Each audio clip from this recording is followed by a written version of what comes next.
most important aspects of cultural heritage of Bulgaria, and that is its folklore.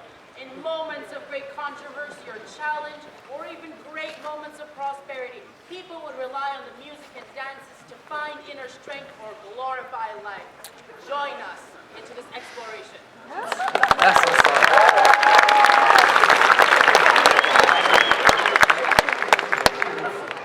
so, well, in the past, people used to live in very tightly knit communities, and everyone would work for the community's well-being. So the farmers would go cultivate the land, the potters would make pottery, the artisans would make utensils, and the women would gather rose petals from the rose leaves to make braids. But at the end of every productive day, everyone got together to have a little fun and show off their dance skills. The costumes were decorated with brightly rich colors and patterns and shapes would vary depending on the region of the country.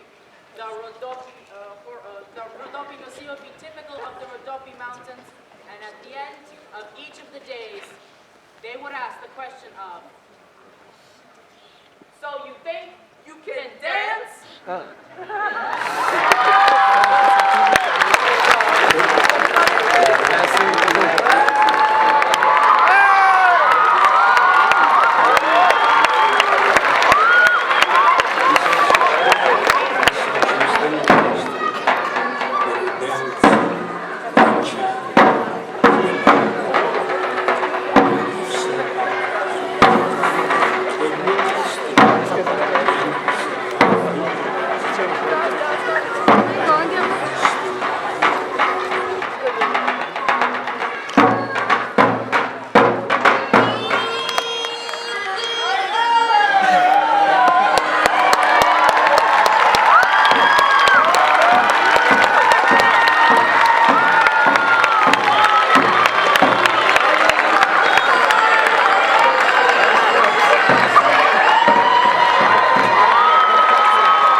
some of those who are here that might not be my friend. Thank you so much for joining us in our culminating assembly. Laura and Christian. Where's Laura and Christian?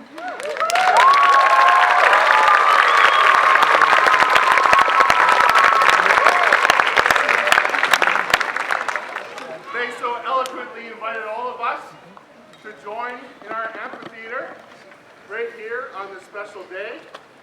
We need to give a big round of thanks to our staff members and students who helped organize Bulgarian Cultural Week. Give them a big round of applause, please.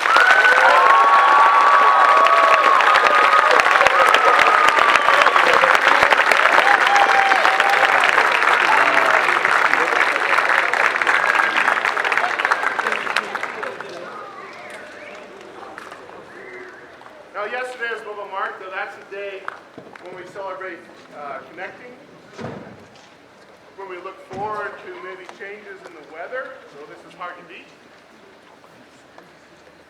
We also look forward, we say, when somebody says to Chita Baba Marta, they often then say, what is Zdrastie I Zdrave. So they're wishing us health and happiness. March 3rd, tomorrow, is a national holiday. It's called Liberation Day. And that's about being independent. So it strikes me, this combination of March 1st and March 3rd, what a great combination of health, happiness, and being independent, being able to think and do the right things for ourselves. So it strikes me within those 2 days that are so important in our Bulgarian calendar, it could actually sum up everything that we need to do the best people that we can be. What are we doing to make sure that we're healthy? What are we doing to make sure others around us are healthy? Happiness. What are we doing to make sure that we are happy? And what are we doing to make sure that others around us are happy? The third one, with Liberation Day, is the idea of independence. And dare I say, interdependence. But independence, what are we doing to be self-responsible, self-thinking, and self-reflecting people? That in turn helps us be a better community. So amazing that March 1st and March 3rd encompass those 3 very complex ideas of health, happiness, and independence. So when you go off to your holiday, that you are thinking, what are you doing to make the world a better place by being wise in your independence,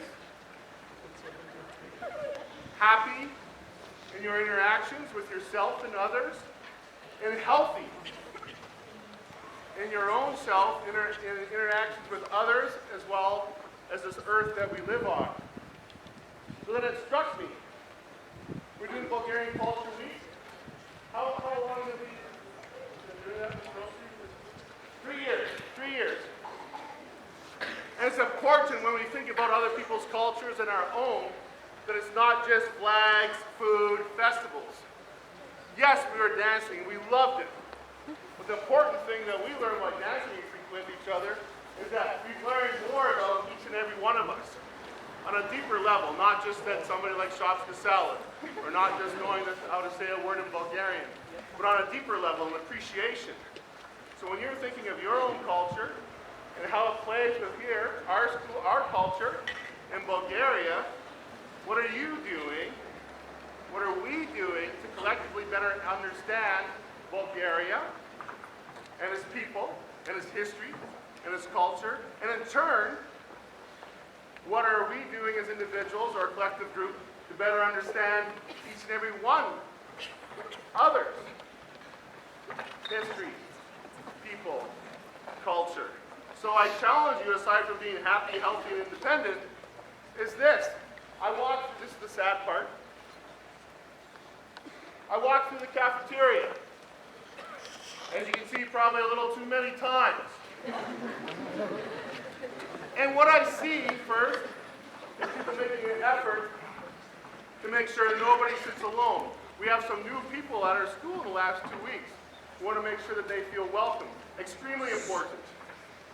However, what I do notice, adults and students alike often only sitting with their common language, right? So I speak a rare language called Northwestern Canadian. And if I want to talk how I normally would talk if I was back home, I would sit with those people. Okay, it might be comfortable at some times, but other times, am I really taking advantage of our community? Am I really learning about my school, about my country? And the answer is no. And then sometimes I look and I'll see some of my Bulgarian friends sitting and speaking Bulgarian. And so when I walk through the cafeteria, sometimes I'll see only students who speak a certain language sitting with each other. Then only adults who speak a certain language sitting with each other. And then even breaking it down further, where I might see only boys that speak a certain language sitting with each other. Maybe only boys that like football and don't like the team Real Madrid because Cristiano Ronaldo plays for them. Yeah. That table would probably be very big. But in all seriousness, I challenge you, the next time you go to the cafeteria, maybe sit with somebody you haven't sat with before. And if you're sitting there and you're speaking, say there's a group of us and we're all sitting and we're speaking Spanish, and we see somebody come up who doesn't speak Spanish, but we know maybe we all speak English, maybe we should switch to English. Invite that person, talk with them, and ask questions. Nice questions, good questions, curious questions, in order to help better understand ourselves as a community and Sofia and Bulgaria as a community. So I challenge you to be happy, healthy, independent, and finally, learn and better yet, understand, if we can, each other's cultures. So with that kind of serious message, I'd like to wish you a mnogo hubav, почивка с много здраве, живот, щастие, любов, с по-малко мангизи, and